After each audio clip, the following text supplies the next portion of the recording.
E a nossa terceira e última parte, fechando, requisitos ou pressupostos do site, tá? A gente viu requisitos ou pressupostos gerais, intrínsecos, extrínsecos. Os intrínsecos falou da tempestividade, do preparo, da adequação, tá? Foi a aula anterior. Agora a gente vai falar dos pressupostos específicos ou especiais e por que se estuda os pressupostos recursais. Qual a importância de tudo isso que a gente viu até aqui, até agora? Vamos lá. Os pressupostos especiais ou específicos são aqueles que alguns recursos têm. São aqueles plus que o recurso existe. E nós falamos de um enquanto falávamos do interesse. O agravo do instrumento, além de preencher os requisitos normais que os recursos têm, que os recursos exigem, tá? O agravo do instrumento exige que a parte preencha um requisito, que é a juntada dos documentos obrigatórios. Então, o agravo tem um requisito formal, que é a juntada de certos e determinados documentos. Se você não juntar estes documentos, tá? Você terá o seu agravo não conhecido. O tribunal não vai julgar o seu agravo por conta ou por falta daqueles documentos. Tranquilo? Beleza? Bem sem estresse.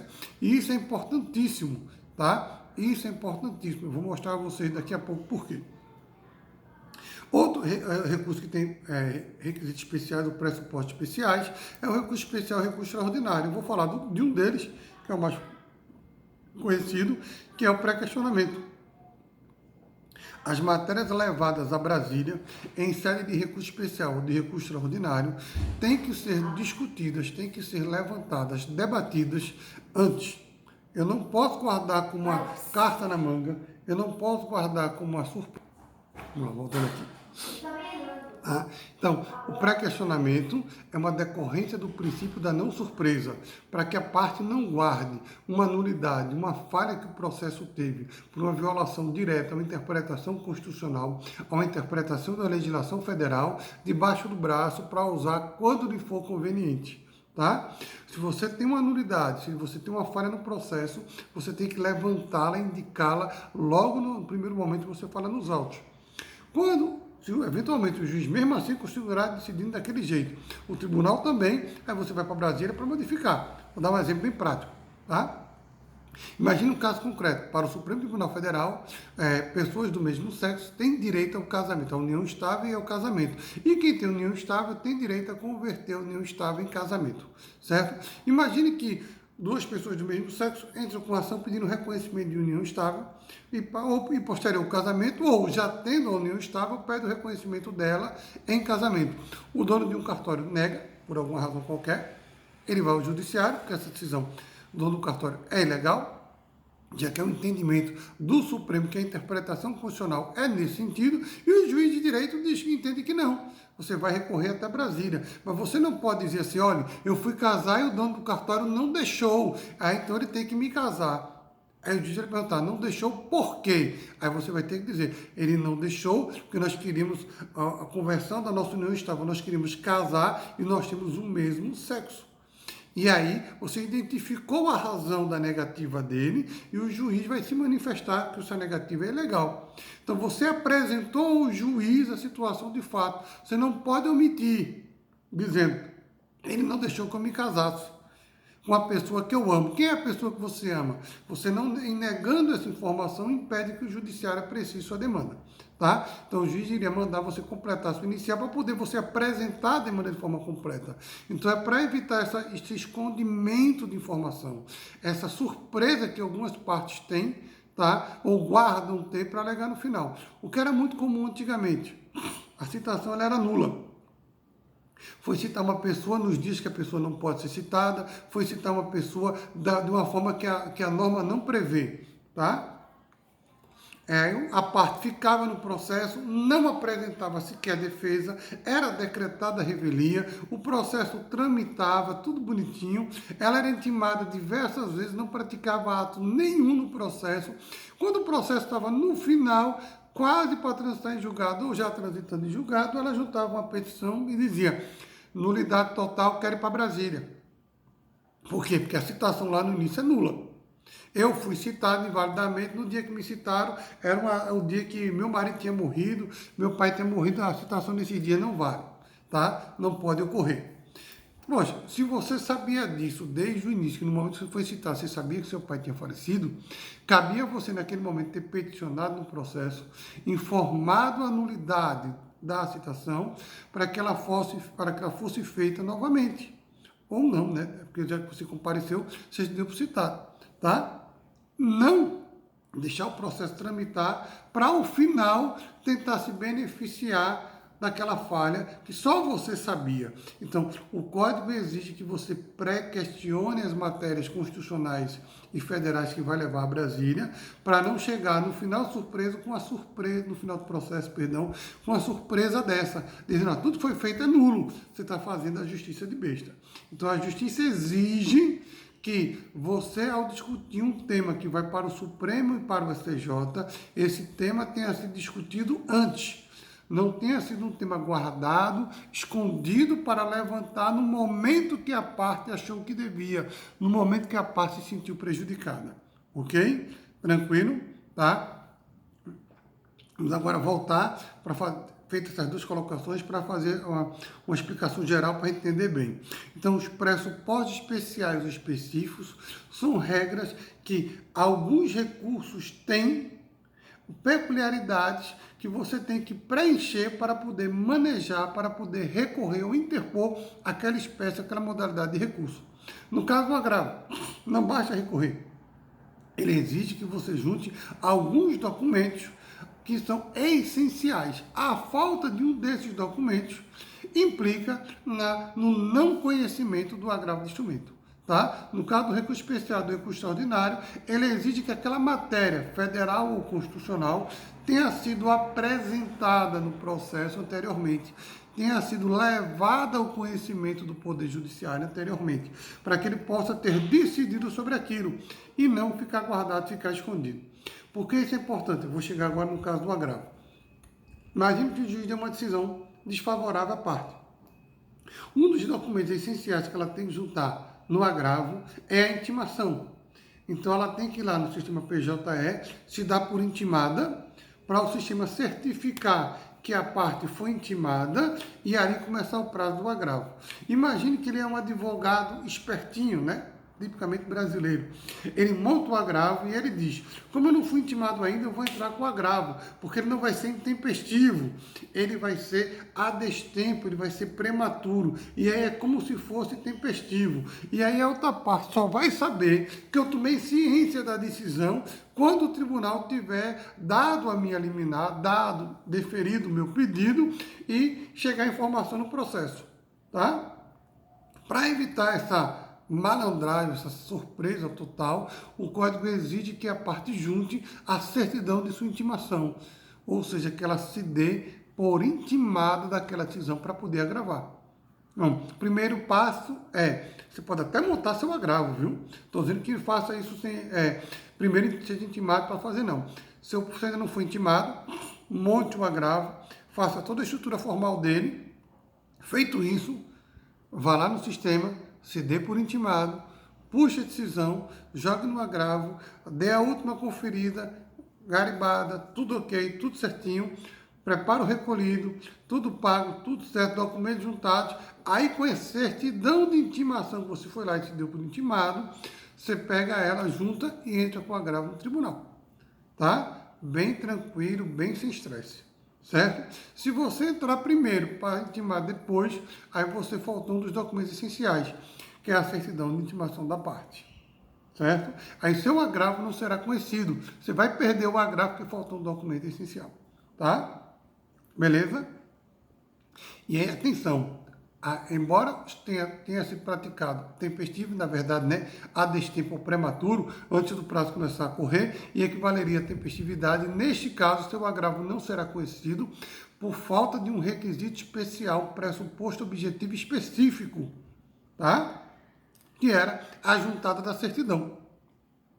Mas que eu vou perder por um pedaço de papel, vai. Você vai perder o seu agravo por um pedaço de papel, tá? Tranquilo? Então, fica bastante atento com esses requisitos especiais para a gente não errar, tá? Pronto. E por fim, finalizando nesse nosso encontro, preenchido todos os requisitos, ou seja, preenchido todos os pressupostos processuais, gerais, específicos, gerais, intrínsecos, cabimento, cabe ou não cabe recurso daquela decisão, interesse recursal, quem pode recorrer, a parte vencida, o MP, o terceiro prejudicado, tá? A sucumbência, o que foi que eu perdi especificamente no direito ou na quantificação do direito, na materialização dele, os pressupostos objetivos, o que eu tenho que ter, o que eu tenho que demonstrar, o que aconteceu, ou negativo, a inexistência de fato impeditivo, modificativo ou extintivo do meu direito de recorrer, eu não posso ter nada disso, não posso ter nenhum fato desse, tá?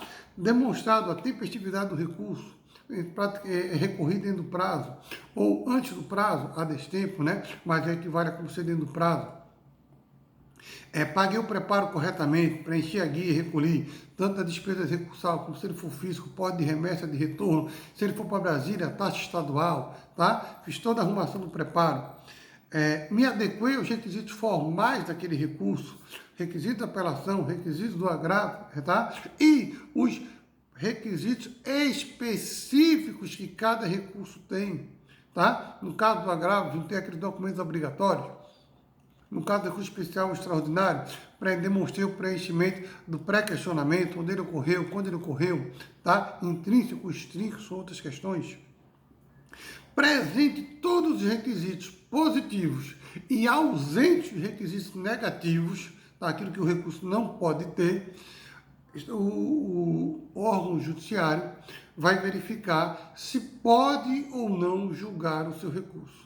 Se todos esses requisitos estiverem presentes, você preencheu tudo corretamente e não tem aquilo que não deveria ter, graças a Deus, o tribunal irá dizer que pode conhecer do seu recurso, que seu recurso foi admitido, tá? Então a expressão conhecer do recurso ou admitir o recurso quer dizer que o advogado está de parabéns, que ele preencheu todos os pressupostos recursais objetivos e que ele não caiu nas armadilhas dos pressupostos recursais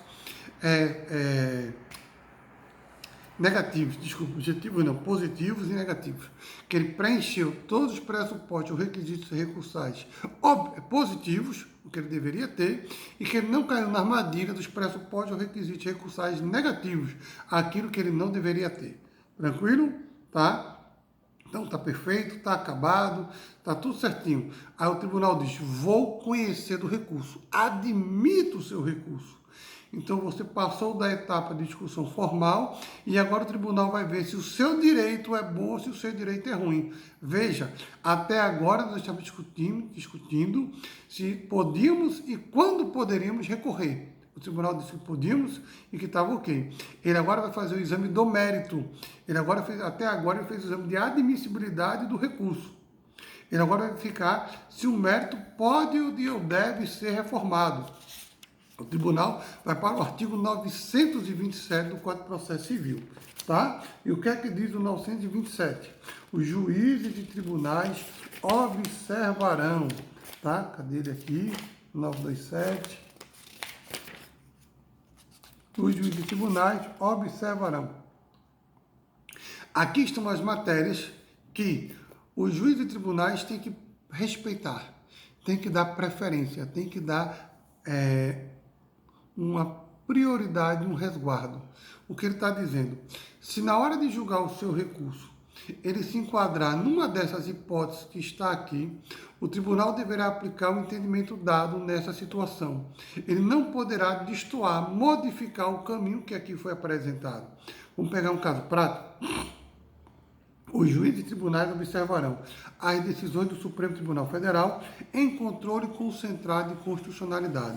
Então, se você está levantando uma questão que o Supremo Tribunal Federal já apreciou, já discutiu em controle concentrado, tá? Você não pode destoar do entendimento que o Supremo deu. Então, o Supremo julgou e disse, em controle concentrado, inconstitucional prisão em segunda instância, porque viola a presunção de inocência. Acabou. O Supremo deu a última palavra no caso, em controle concentrado, definiu a questão está morta. Tá? Até que ele reaprecie a matéria, essa matéria não poderá mais ser discutida. Aí você vai dizer assim, peraí, Zeca, o Supremo discutiu essa matéria 3, 4 vezes recentemente no famoso caso de Lula. Não. O Supremo julgou em habeas corpus, julgou em ações individuais o cabimento ou não cabimento da prisão em segunda instância. Tá? As discussões foram ali. No controle de constitucionalidade, numa ADC, ele julgou no último caso. O último julgamento era no controle de constitucionalidade concentrado. Esse é o que todos os juízes tinham que seguir. Os anteriores eram referenciais. O Supremo entende desta forma. Se chegasse lá, o Supremo poderia mudar, desde que fosse no controle concentrado. Então, o juiz não era obrigado a seguir. Tinha juiz que mandava prender, tinha juiz que não estava mandando prender. Tá? Mas, uma vez proferida a decisão no controle de constitucionalidade, no controle concentrado de constitucionalidade, o juiz não tem mais espaço, não tem mais oportunidade de destoar do que o Supremo definiu.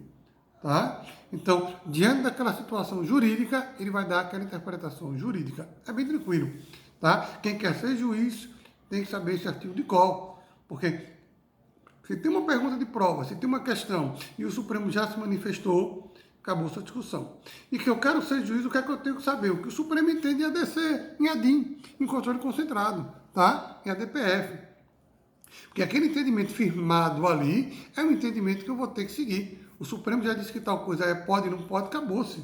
Tá? Segundo, enunciado de súmula vinculante. Então, eu tenho que saber súmula vinculante, e se aquela questão já está simulada de fórmula vinculante, acabou a briga.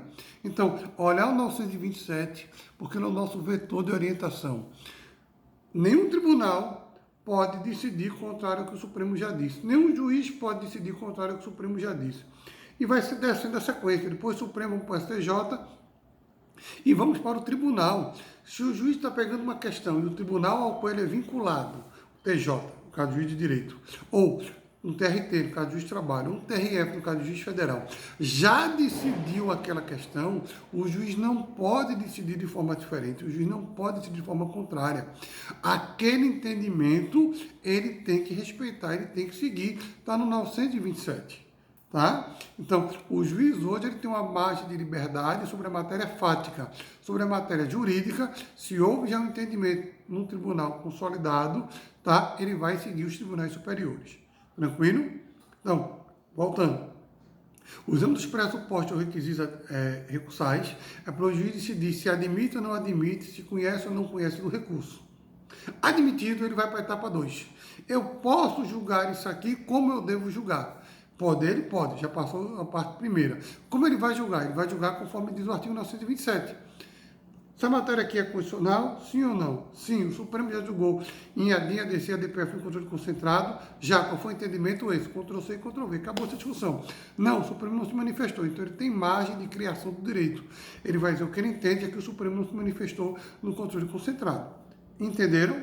Tá? Depois, súmula vinculante. Depois, o STJ já se posicionou. Depois, o tribunal que eu sou vinculado já se posicionou.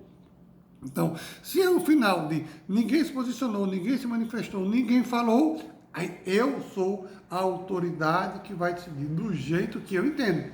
Tá? Então, o juiz ficou com uma margem para trabalhar. Quais são esses casos 927, Zé? Que é fácil. É tudo interpretação jurídica, é tudo entendimento de direito, não é matéria fática, tá? É entendimento de qual o significado da palavra casa, qual o sentido, em que momento pode ocorrer uma prisão, o que é o conceito de dignidade, de honra, o sentimento do que é dano moral. Agora, se houve ou não violação do dano moral, no caso concreto, isso é matéria fática que vai ser o juiz. Mas o tribunal pode dizer que o simples fato de falar alto não gera dano moral. Tá? Isso está dizendo que o simples fato de falar alto não gera dano moral. Mas não quer dizer que toda vez que alguém fala alto ou fala baixo, não está ofendendo ninguém. Ele está dizendo que você não pode se sentir ofendido, porque o outro falou alto. Não, ele me ofendeu porque ele falou alto e me senti magoado. Não. Se o tribunal entendeu que ele deu uma interpretação a essa situação, tal. Mas você pode entender que ele falou alto de forma ofensiva quando disse isso, isso e aquilo. Então o juiz está mostrando que não foi ao falar alto, foi o falar alto dizendo isto ou aquilo. Entenderam a questão? Não. Sobre matéria fática, o juiz ainda é autoridade total. Sobre entendimento e interpretação de normas, aí obviamente tinha que ser, quando não precisar nem ter dito isso, a palavra é dos tribunais superiores. Para quê? Para que a gente tenha uma uniformidade de entendimento, para que a gente tenha um entendimento comum para todo mundo, tá? A gente tem que ter uma questão de organização e maleabilidade, uma padronização de entendimento. Vou dar 2 exemplos práticos.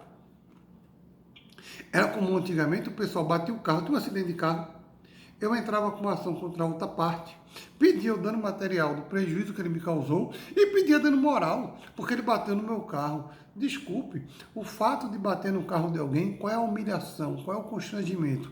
Quando eu bati, eu lhe ofendi em que? Eu disse um palavrão, foi? Bater agora é dizer um palavrão, é esculhambar, é ofender o outro, em que sentido?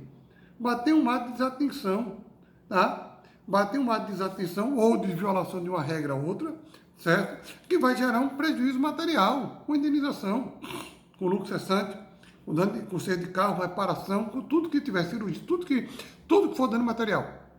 Mas o fato de bater um carro não quer dizer que há dano moral. E o pessoal pedia pela batida. Eu fiquei sem andar no meu carro, que eu amo, adoro, idolatro, salve, salve. Estou me sentindo ofendido e constrangido. Aí os tribunais superiores tiveram que dizer que pelo simples fato de você bater um carro, não tem direito a dano moral. Isso não quer dizer que, em decorrência de uma batida de carro, uma pessoa não desça, não esculhambe, não ofenda, não humilhe a outra. Tinha que ser mulher, está lhe ofendendo. Tinha que ser um menino novo. Isso é coisa de velho. Veja que não é a batida. Foi a ação que ele teve posterior à batida que vai gerar ou não vai gerar o dano moral. Não é a batida em si. Então, se você discute a simples batida pela batida, você vai perder o dano moral. Mas se você traz um outro fato, um outro elemento, acrescido à batida, você pode discutir o dano moral, porque não tem nada a ver com a batida. Foi o tratamento, foi o constrangimento, foi a humilhação. Isso sim gera dano moral. Tranquilo? Tá? Então, a regra do artigo 927, que diz como o juiz e o tribunal deverá julgar o mérito do recurso, das sentenças, todo o processo, na verdade, isso é uma técnica de julgamento, tá? Ele estabelece os parâmetros e os limites que o magistrado tem, que o desembargador vai ter para julgar o seu processo, para julgar o seu recurso. Há hoje uma liberdade, mas ela não é tão ampla, ou nunca foi, na verdade, ampla, os juízes aqui não entendiam, que deveriam, até por uma questão de lógica sistemática, respeitar as decisões dos tribunais anteriores, tá? E espero que isso acabe com uma prática muito comum no nosso Brasil. Quem é o Supremo? Quem é o STJ? Quem é ele perante mim, que sou mais que os outros? Então é muito comum, as partes impugnarem por impugnarem, os juízes discutirem a autoridade dos tribunais e quererem o respeito às suas autoridades. Isso é que eu acho mais interessante. Eu acho que eu não tenho que respeitar a autoridade do outro, mas tenho certeza que o outro tem que respeitar a minha autoridade. Tá? Então, com essa regra de 927, o Código vai organizar, disciplinar e, com o passar do tempo, vai ensinar cada um o seu quadrado e vai mostrar a área de atuação de cada parte do judiciário. Tranquilo?